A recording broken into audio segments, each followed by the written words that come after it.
Sinem'in mutfağına hoş geldiniz. Bugün sizlerle bol çikolatalı, nefis bir ıslak kek tarifini paylaşmak istiyorum.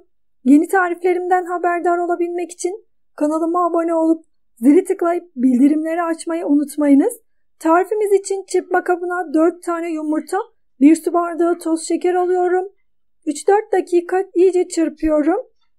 1 su bardağı sıvı yağ, 1 su bardağı süt ekleyip birkaç saniye daha çırpıyorum. 1 su bardağı un, 1 paket kabartma tozu ve vanilya ekledim. 50 gram kakao ekliyorum. Yani 3 yemek kaşığı kakao ekledim. İyice çırptıktan sonra kıvamı bu şekilde olacak.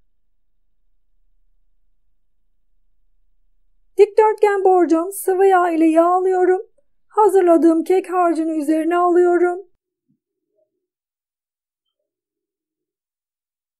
Önceden ısıtılmış 180 derecelik fırında pişmeye gönderiyorum. 30 dakikada benim kekim pişti. Sizler de fırınınıza göre ayarlayın. Yarım su bardağından biraz fazla toz şeker, 2 su bardağı süt ekliyorum. Yarım su bardağı sıvı yağ ekledim. 50 gram kakao ekliyorum. Yani 3 yemek kaşığı kakao ekledim. Karıştırıp ocağa aldım. Sürekli karıştırarak pişirdim. Kaynamaya başladıktan sonra ocağın altını kapatıyorum. Sıcakken içine 1 paket sütlü çikolata ekliyorum. Çikolata eriyene kadar karıştırıyorum. Kek elimle dokunabileceğim sıcaklığa geldikten sonra dilimliyorum. Sıcak olan sosu üzerine döküyorum.